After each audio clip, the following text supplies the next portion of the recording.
डिडवाना कूचामन से आ रही है, जहां पर व्यापारी की हत्या का मामला तूल पकड़ता जा रहा है। आरोपी पक्ष के लोग बुलडोजर एक्शन का जबरदस्त विरोध कर रहे हैं। मुख्य आरोपी के बिल्डिंग पर कार्रवाई करने गई टीम का लोगों ने जोरदार विरोध किया और फिर धरने पर बैठ गए, जिसके बाद स्थिति और भी ज्यादा तनावपूर्ण बनती हुई चली गई। तस्वीरें सामने आ गई हैं, ये देखिए तस्वीरें, एक्सक्लूसिव तस्वीरें आपको न्यूज़ 18 राजस्थान दिखा रहा है। हालात इतने बिगड़ गए कि पुलिस को लाठीचार्ज करना पड़ा है, भीड़ को तितर-बितर करना पड़ा है। पुलिस ने मौके से बड़ी संख्या में धरना स्थल पर बैठी महिलाओं को हटाया है, तो वहीं घटनास्थल पर हालात बिकट बने हुए हैं और उन हालातों की तस्वीरें आपको न्यूज़ 18 राजस्थान सबसे पहले दिखा रहा है। एक्सक्लूसिव तस्वीरें देखिए, हालातों को देखिए। कूचामन से लाइव तस्वीरें आपके सामने हैं, जहां पर पुलिस को लाठीचार्ज करना पड़ा क्योंकि विरोध कर रही महिलाएं मान ही नहीं रही थी। पिछले 1 घंटे से समझाइश की जा रही थी, बताया जा रहा था कि भाई अवैध है ये फ्लोर और इसीलिए पूरे बिल्डिंग को हम ध्वस्त नहीं करेंगे, सिर्फ फ्लोर जो कि अवैध है उसे हटाएंगे, क्योंकि ये नियमों के पालन के तहत नहीं बनाया गया है। लेकिन यहाँ पर महिलाएं हैं कि मानने को राजी नहीं, अपने बच्चों के साथ धरने पर बैठ गई थी और ऐसे में यहाँ पर महिलाओं को हटाने के लिए, लोगों को तितर-बितर करने के लिए हल्के बल का इस्तेमाल भी पुलिस को करना पड़ा है। विकट स्थिति अभी भी बनी हुई है, लोग मानने को तैयार नहीं है और ये सब कुछ कहाँ हो रहा है ये भी जान लीजिए, क्यों हो रहा है ये भी जान लीजिए।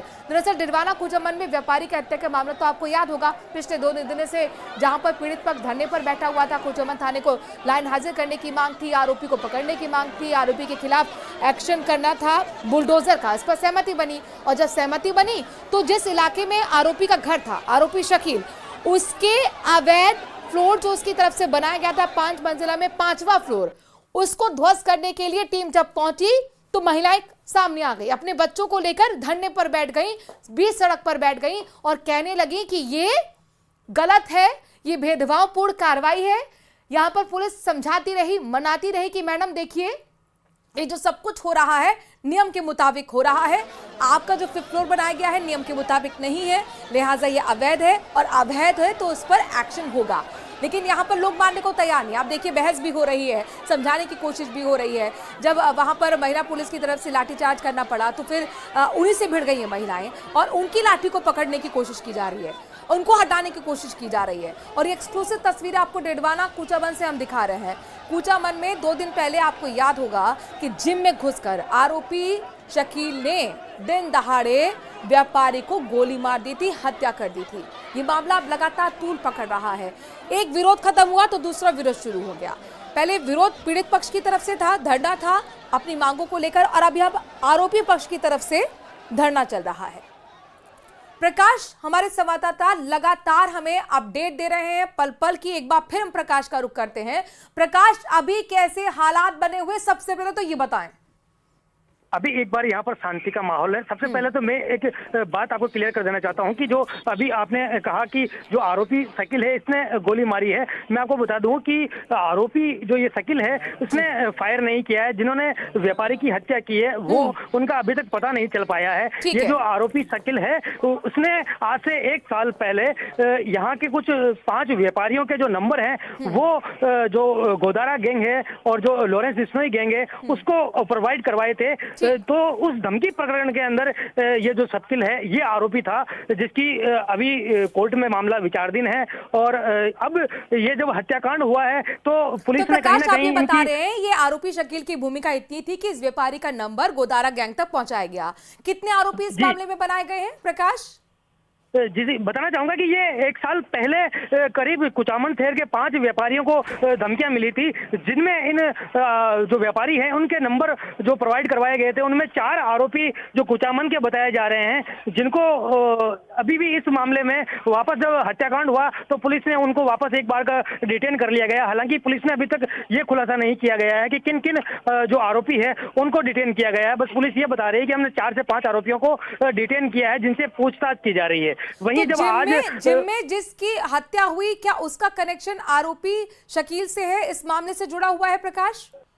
जी इसी मामले से जुड़ा हुआ है, क्योंकि जो आरोपी शकील है जब जो नंबर प्रोवाइड करवाए थे उनमें से एक ये जो व्यापारी है उनके भी नंबर थे। इनको भी धमकियां मिली थी जब इन्होंने एक सोशल मीडिया पे पोस्ट करके कहा था कि मैं किसी भी धमकी देने वाले को 1 रुपए का नोट भी नहीं दूंगा। जिसी मामले को लेकर जब इनकी हत्याकांड के बाद जब जिम्मेदारी ली गई थी तब वो पोस्ट में भी यही लिखा था कि मृतक व्यापारी ने यह कहा था कि मैं नोट नहीं दूंगा, तो आज उसकी हत्या कर दी गई है। और जो बाकी बचे वो जो व्यापारी हैं जिनको धमकियां दी गई है वो अब तैयार रहें, कभी भी उनका भी यही हाल हसर किया जाएगा अगर उनकी बात को, उनकी धमकी को सिरे से नहीं लिया जाएगा। ये जो आरोपी है, जो आरोपी गैंग है, उनके द्वारा ये पोस्ट करके जिम्मेदारी लेते वक्त ये बताया गया था। वहीं आज जब ये मृतक जो परिवार है वो धरने पे जो पिछले 2 दिन से बैठे थे, उसी धरने के दौरान ये सहमति बनी थी कि डीडवाना कुचामन एसपी और कुचामन डिप्टी सहित कुचामन सीआई को हटाया जाएगा। वहीं जो कुचामन थाने का जो पुलिस स्टाफ है उसको सभी को लाइन हाजिर किया जाएगा। और जो ये पूर्व में जो धमकी प्रकरण के जो आरोपी है मोहम्मद, जिसकी जो ये टावर है, एक जो बिल्डिंग है बना है, उसके अंदर जो ऊपर की जो एक मंजिल है और वो ऊपर की मंजिल के ऊपर जो रूफटॉप का जो एक रेस्टोरेंट बताया जा रहा है, वो दोनों आरोपी द्वारा संचालित किए जा रहे थे। और उन्हीं को अब अवैध मानकर आज जो ये टीम है वो इसको हटाने के लिए यहाँ पर पहुंची है, जिनका जो सफीक के जो मोहल्ले वासी हैं उनके द्वारा लगातार विरोध किया जा रहा था। वहीं अब जो स्थिति है एक बार शांतिपूर्ण है, क्योंकि जो भी विरोध करने वाले थे उनको यहाँ से हटाया दिया गया है। वही प्रशासन की टीम है जो ऊपर के तल पे पहुंच के तो वहां का जो सामान है, जो रेस्टोरेंट का जो सामान है, उसको सारे को जब्त करके अपने साथ ले जाने की जो तैयारी है वो कर दी गई है। वहीं 5वीं मंजिल में कि 5th फ्लोर से सामान को हटाया जा रहा है, जहाँ पे रेस्टोरेंट बना हुआ था, यानी रेस्टोरेंट के सामान को हटाया जा रहा है। तो क्या आज ही अभी ही ये तोड़फोड़ की कार्रवाई होगी 5th फ्लोर पर? जी, तोड़फोड़ की कार्रवाई अभी नहीं की जाएगी, क्योंकि बताया जा रहा है कि जो ऊपर का जो रूफटॉप है वहां पे रेस्टोरेंट संचालित किया जा रहा है, उसके सामान को वहां से पूरा हटा दिया जाएगा। वहीं 5वीं मंजिल में एक जो बॉयज हॉस्टल है वो चलाया जा रहा है, जिसमें बताया जा रहा है करीब 100 से करीब ज्यादा जो बच्चे हैं वो वहां रह रहे हैं। इसलिए एक बार प्रशासन ने रियायत देते हुए उनको समय दिया गया है कि ये यहाँ का जो हॉस्टल है उनके बच्चों को कहीं और शिफ्ट किया जाए, जिसके बाद जो प्रशासन का कहना है कि उसके बाद जो ऊपर की मंजिल है उसको हटाने की जो कार्रवाई है वो की जाएगी। जी, कितने दिन का ये नोटिस दिया गया, कितने दिन का समय दिया गया है हॉस्टल को खाली कराने के लिए प्रकाश? पुलिस द्वारा जो इनको नोटिस दिया गया है वो 7 दिवसीय इनको नोटिस दिया गया है कि 7 दिवस के अंदर अगर ये खुद वहां की बिल्डिंग जो ऊपर का जो तल है वो जो अवैध निर्माण करा गया है हटा दिया जाए, और वरना से अगर ये नहीं हटाते हैं तो फिर प्रशासन अपने तरीके से जो ऊपर की जो मंजिल है उसको हटाने की कार्रवाई करेगी। जी प्रकाश, तो क्या पहले से ये तय था कि आज सिर्फ नोटिस दिया जाएगा, आज सिर्फ सामान जब्त किया जाएगा, या फिर विरोध को देखते हुए थोड़ा डिले किया गया है, 7 दिन की मोहलत दी गई है? प्रकाश, नहीं, कहीं ना कहीं देखा जाए तो ये पहले से ही तय था, क्योंकि जो ऊपर की बिल्डिंग है उसे सीधा नहीं हटाया जा सकता, क्योंकि जो नीचे की जो 4 फ्लोर हैं वो अलग अलग लोगों के पास जो उनके अंदर मॉल के अंदर ऑफिस चल रहे हैं, और तो कहीं ना कहीं ये बहुत सावधानी पूर्वक और मैनुअली तरीके से इसको हटाया जाएगा, क्योंकि अगर कुछ भी गलती होती है तो जो नीचे की पूरी बिल्डिंग है जिनमें बड़ा मार्केट जो है चल रहा है, संचालित किया जा रहा है, उसको नुकसान को देखते हुए प्रशासन का अभी यही है कि एक बार उसको सामान को जब्त करके जो ऊपर का तले उसे सीज किया जाए, और जिसके बाद जो नियमानुसार मैनुअली तरीके से बाद में इस बिल्डिंग को ऊपर की हटाने का जो बात है वो कही जा रही है। जी प्रकाश, ये भी बताइए क्या कि किसी को डिटेन भी किया है इस दौरान? आज अभी कुछ जो अफरा तफरी का माहौल था उसमें मुझे नहीं लगता कि अभी तक किसी को डिटेन किया गया। हाँ, पुलिस एक बार की यहाँ से इनको पकड़ के मान लो दूर खदेड़ दिया गया है। हो सकता है वहाँ से कुछ लोगों को डिटेन भी किया हो, लेकिन अभी भी कोई भी पुलिस अधिकारी इस बारे में बताने को तैयार नहीं है। क्या अभी भी पुलिस जाब्ता तैनात है? जी, पुलिस जाब्ता अभी भी मौके पर भारी संख्या में तैनात है, लेकिन देखा जाए तो कहीं ना कहीं अब जो भीड़ है वो यहाँ से जा चुकी है, क्योंकि यहाँ पर अंधेरा हो चुका है और अंधेरे में ज्यादा यहाँ पर कुछ दिखाई नहीं दे रहा है। तो जो ठीक है प्रकाश, नजर बनाए रखिएगा, आगे आपसे अपडेट्स लेते रहेंगे। फिलहाल के लिए बहुत बहुत शुक्रिया। आज नोटिस थमाया गया है, 7 दिन की मोहलत दी गई है। जो टॉप रूफ है यानी कि जो टॉप फ्लोर है वहां से सामान हटाया गया जहां पर रेस्टोरेंट संचालित हो रहा था, और यही अवैध रूप से बनाया गया है, जिसे तोड़ने की कार्रवाई आगे पुलिस करेगी। अभी फिलहाल 7 दिन की मोहलत दी गई है, क्योंकि यहाँ पर हॉस्टल भी नीचे संचालित होता है ताकि बच्चों को वहां से हटाया जा सके। इस बड़ी खबर पर लगातार हमारी नजर बनी हुई। बहरहाल एक और बड़ी खबर का हम रुख कर रहे हैं, जिसको लेकर लगातार सियासत भी हावी है और एक्शन भी। राजस्थान में कफ सिरप से बच्चों की मौत का मामला अभी थमा नहीं है। कफ सिरप बनाने वाली कंपनी की जांच की जा रही है, क्योंकि लगातार इस बात की चर्चा हो रही है कि दूसरे राज्य में बैन दवा का वितरण राजस्थान में किया जा रहा है। तो वहीं अब राजस्थान में लोगों के स्वास्थ्य से खिलवाड़ का गंभीर मामला सामने आया है। राज्य के औषधि नियंत्रण विभाग की जांच में पता चला है कि पिछले 1 साल के अंदर कई बीमारियों की दवाओं के सैंपल फेल पाए गए हैं, लेकिन इन दवाओं पर रोक से पहले ही ये दवाएं बाजार में बिक्री के लिए पहुंच गईं। चिकित्सा विभाग की इंटरनल जांच में सामने आया कि फेल पाए गए सैंपल में एंटीबायोटिक दवाओं से लेकर कार्डियक अरेस्ट जैसी गंभीर बीमारियों की टैबलेट शामिल थी। उधर नेता प्रतिपक्ष टीकाराम जूली ने कफ सिरप मामले को लेकर बड़ा बयान दे दिया है। उन्होंने इस दवा की वजह से मौत के मामले में हत्या का मामला दर्ज कराने की मांग कर डाली है। उन्होंने बताया कि दवा निर्माता कंपनी के 44 दवाइयों के सैंपल फेल हो चुके हैं, लेकिन फिर भी सरकार कोई कार्रवाई नहीं कर रही है। राजस्थान के हेल्थ मॉडल की पूरे देश में चर्चा थी, लेकिन आज हालात ये हैं कि इन दवाइयों पर सरकार मौन है।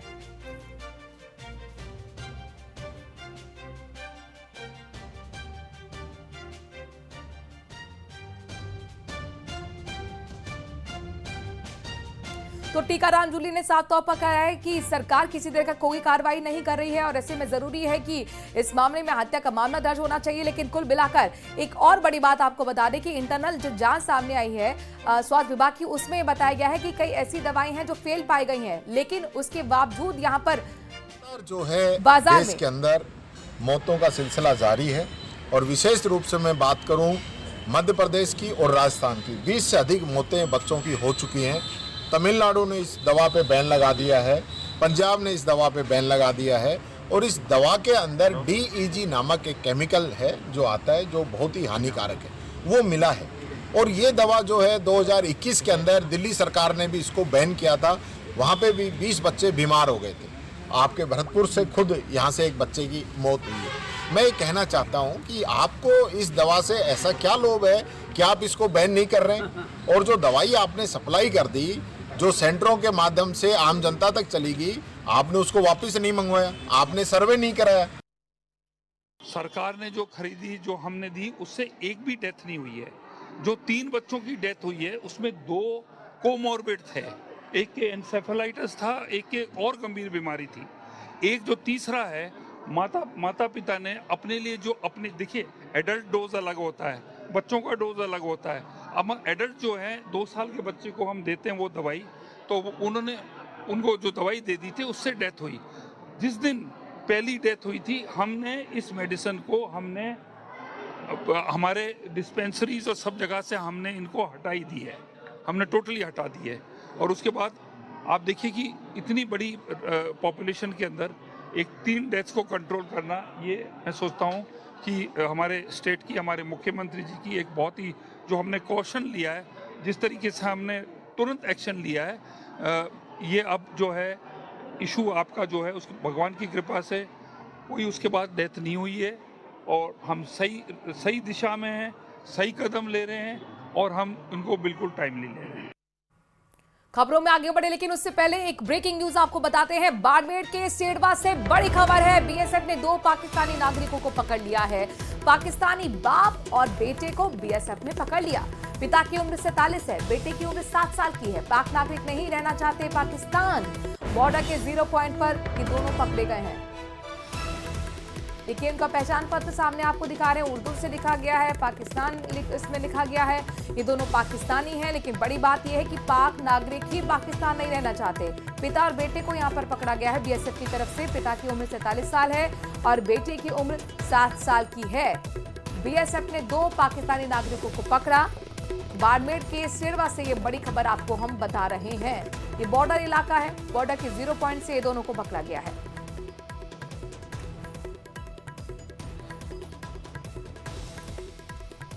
सेडवा है, इसमें 2 व्यक्ति है, कांजी भील है 47 साल है और एक चमन पुत्र कांजी है 7 साल का है। जो अपने जो बॉर्डर तार फेंसिंग होती है उससे एरिया 100 मीटर का 0 पॉइंट बोलते हैं, 100 मीटर जो और आगे रहता है 0 पॉइंट पे, इस पे आया हुआ था तारबंदी के पास। इसने बीएसएफ ने इसने पकड़ के अभी हमें पुलिस थाना सेडवा में दिया है। इन पे जो भी सारी एजेंसियां मिलके इनसे पूछताछ की जाएगी। पूछताछ करने के बाद किस मंशा से तारबंदी के नजदीक है, तारबंदी इन्होंने क्रॉस नहीं की, तारबंदी 0 पॉइंट से पकड़ा है, किस मंशा से तारबंदी के नजदीक पहुंचे, सभी एजेंसियां पूछताछ करके पूछताछ करेगी। पूछताछ में जैसी सूरत होगी, इस तरह जो भी पहले भी आते हैं, एक बार पुशबैक की कार्रवाई होगी या इसका इंटेंशन क्या था, सभी एजेंसियां जांच करने के बाद उसमें अग्रिम कार्रवाई की। उधर एसएमएस हॉस्पिटल जयपुर के अग्निकांड मामले में पूर्व सीएम अशोक गहलोत ने न्यायिक जांच की मांग की है, जिसमें सारी स्थिति खुलकर सामने आ सकेगी। गहलोत आज उदयपुर जाते समय चित्तौड़गढ़ में पत्रकारों से बातचीत कर रहे थे। उन्होंने कहा कि हॉस्पिटल हादसे जैसे मिसमैनेजमेंट कहीं देखने को नहीं मिले।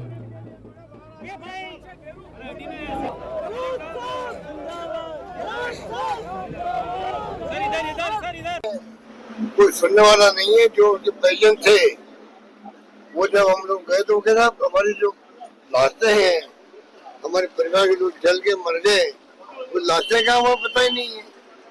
इतना मिसबिहेव में मैंने देखा नहीं कभी भी कि वह लाशें नहीं मिल रही उन बेचारे परिवार को। बताने वाला नहीं कौन कौन मरा कौन नहीं मरा है।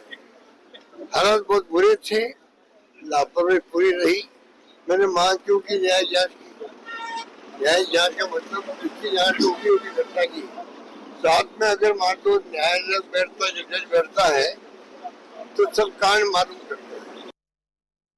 बात अंता सीट की करते हैं। दरअसल अंता विधानसभा सीट पर 11 नवंबर को होने जा रहे उपचुनाव के लिए कांग्रेस ने प्रमोद जैन भाया को अपना उम्मीदवार बना दिया है, जबकि युवा नेता नरेश मीणा ने 14 अक्टूबर को नामांकन भरने का ऐलान कर दिया है। भले ही बीजेपी ने अपने उम्मीदवार की घोषणा नहीं की, लेकिन अंता का चुनावी दंगल दिलचस्प होता चला गया है। ये रिपोर्ट देखिए।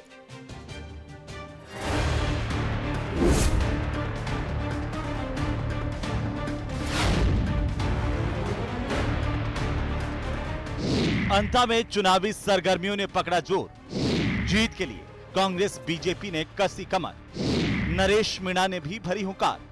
त्रिकोणीय मुकाबले के बढ़े आसार। गहलोत साहब ने अभी मीडिया में कहा है कि नरेश मीणा को गुस्से पे ध्यान देना चाहिए, गुस्से को कंट्रोल करना चाहिए। मैं उनकी सलाह का आदर करता हूं और पिछले काफ़ी समय से मैंने इस पर काम भी किया है, अपने आप पर कंट्रोल करने का प्रयास किया है।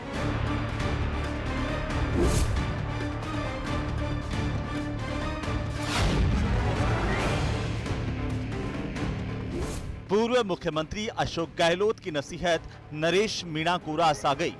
इतनी कि अक्षर से पालन का संकल्प दोहरा रहे हैं। पर अंता के चुनावी समर में गहलोत के भरोसेमंद प्रमोद जैन भाया को पटकनी देने की नरेश मीणा की इच्छा बरकरार है। बुधवार को 12 पहुंचे नरेश मीणा ने 14 अक्टूबर को नामांकन भरने का ऐलान किया है।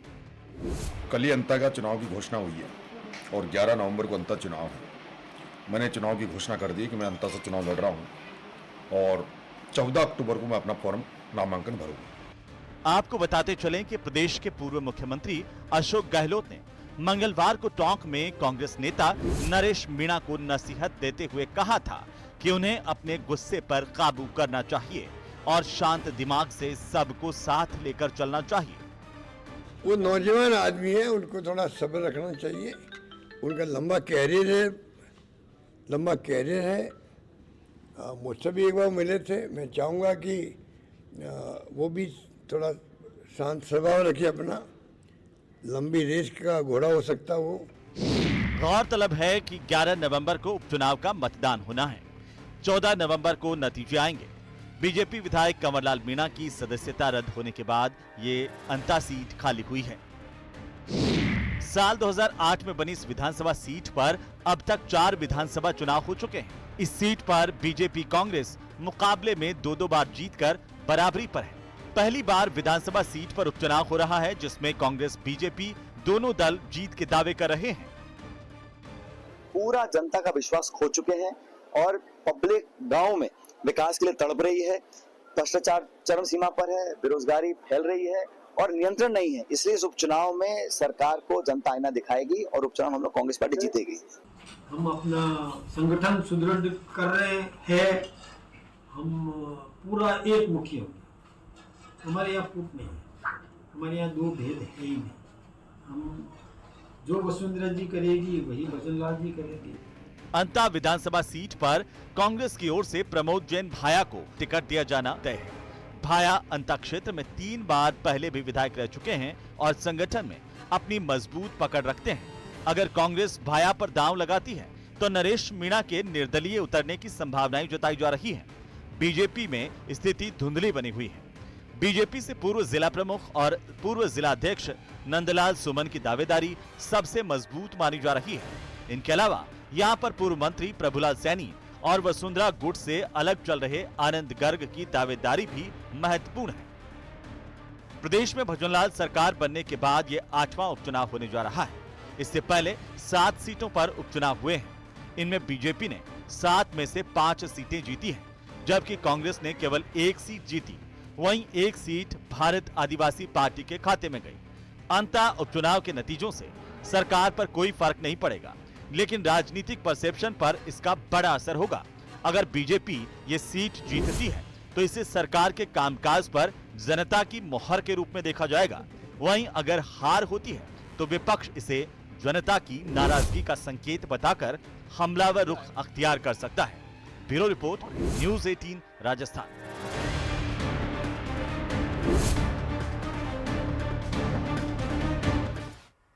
भीलवाड़ा में प्रदेश कांग्रेस के 2 दिग्गजों का एक साथ मंच साझा करना सियासी सरगर्मियां बढ़ा गया। सियासी पंडितों में तस्वीर के मायने निकालने की होड़ मच गई। सवाल पूछा जाने लगा कि क्या वाकई दूरी मिट रही है या इसके पीछे सियासी मजबूरी छिपी है।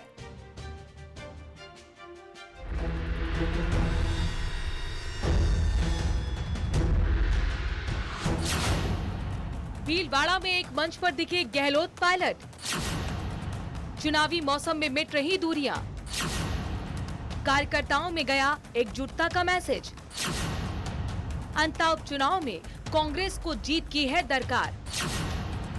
एकजुटता से होगा कांग्रेस का बेड़ा पार। मजबूत होगी तो आप लड़ पाओगे, और मजबूत करने के लिए जरूरी है तमाम कांग्रेस जन अपने मतभेद भूल करके एकजुट हो और आगे बढ़े। ये भावना सब में होनी चाहिए। राजनीति के पुराने खिलाड़ी और प्रदेश के पूर्व मुख्यमंत्री अशोक गहलोत ने 3 अक्टूबर को ऐसा बयान दिया जिससे सियासी गलियारों में खलबली मच गई। गहलोत ने सार्वजनिक रूप से कांग्रेस में गुटबाजी की बात स्वीकार की। कार्यकर्ता भी कंफ्यूजन में है, कोई झगड़ा है कि जिले में स्टेट लेवल पर तो मैं किसके यहाँ जाऊं, किससे क्या बात करूं, वो सब तमाम कंफ्यूजन चलता रहता है कार्यकर्ताओं के दिमाग में। तो कार्यकर्ता भी दिल से काम नहीं कर पाता बेचारा। लेकिन उस बात का अर्थ क्या जो जुबान तक सीमित रह जाए? उस अपील पर कौन अमल करना चाहेगा जिसमें बोलने वाले की प्रतिबद्धता ही नजर न आए? इसीलिए 8 अक्टूबर को भीलवाड़ा में अशोक गहलोत सचिन पायलट के साथ मंच साझा करते नजर आए। सियासत में इन दोनों के रिश्ते कैसे रहे हैं ये बताने की जरूरत नहीं है। पूर्व सीएम शिवचरण माथुर और उनकी धर्मपत्नी सुशीला देवी माथुर की मूर्तियों का अनावरण था, जिसमें प्रदेश कांग्रेस के दोनों दिग्गज कार्यकर्ताओं को ऑल इज वेल का संदेश देते नजर आए। दोनों दिग्गजों की एकजुटता इसलिए भी खास है कि प्रदेश में भजनलाल सरकार बनने के बाद अंता में 8वां उपचुनाव होने जा रहा है। इससे पहले 7 सीटों पर उपचुनाव हुए हैं। इनमें बीजेपी ने 7 में से 5 सीटें जीती हैं, जबकि कांग्रेस ने केवल 1 सीट जीती। अंतः उपचुनाव के नतीजों से सरकार पर कोई फर्क नहीं पड़ेगा, लेकिन राजनीतिक परसेप्शन पर इसका बहुत बड़ा असर होगा। अगर बीजेपी ये सीट जीतती है तो इसे सरकार के कामकाज पर जनता की मुहर के रूप में देखा जाएगा। तो वहीं अगर हार होती है तो विपक्ष इसे जनता की नाराजगी का संकेत बताकर हमलावर रुख अपना सकता है। जानकार मानते हैं कि परसेप्शन बनाने की लड़ाई कांग्रेस एकजुटता दिखाकर ही जीत सकती है। इसीलिए दोनों दिग्गजों का मंच साझा करना अनायास नहीं बल्कि सायास है। न्यूज़ 18 राजस्थान के लिए भीलवाड़ा से राहुल कौशिक की रिपोर्ट। और अब बात किरोड़ीलाल मीणा की करते हैं। दरअसल कैबिनेट मंत्री किरोड़ीलाल मीणा दौसा दौरे पर रहे और इस दौरान उन्होंने प्रेस कॉन्फ्रेंस कर अंता सीट पर हो रहे उपचुनाव में बीजेपी की जीत का दावा कर दिया। साथ ही गोविंद सिंह डोटासरा के आरोपों पर पलटवार भी किया। उन्होंने कहा कि विपक्ष में रहकर कुछ भी बोल रहे हैं। किरोड़ीलाल मीणा ने सचिन पायलट और अशोक गहलोत पर भी हमला बोला है। आरोप लगा रहे हैं माननीय डोटासरा जी, अब उनके बारे में कुछ नहीं कहना चाहता। उन्होंने मेरे को रिश्ते में साधु कह दिया, उनके भी कबाड़े बहुत हैं।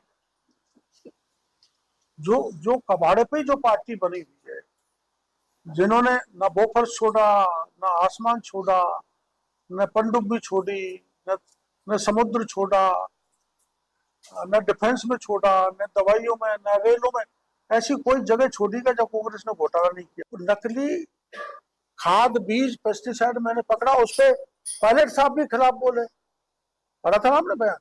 गहलोत साहब भी बोले मंत्री को नहीं जाना चाहिए, तो मंत्री एसी में बैठा रहे, किसान लुटता रहे। और डोटासरा जी ने भी बोला कि साधु लोगों को तंग कर रहे। इनको तो उल्टा हमारे मामला है, अगर हमने गड़बड़ किया तो किसानों के लिए तो सड़क पर उतरो। अरे जवानों को दे तो उतरो, हमने 70 थानेदार डाल दिए, कुछ तुम तो करो, केवल बयान करोगे, पत्रकार वार्ता करोगे, जेल नहीं जाओगे, लाठी नहीं खाओगे और केवल सीधा आ जाओगे कि हाँ ऐसे चलने दो सरकार को, ये गलत। चलिए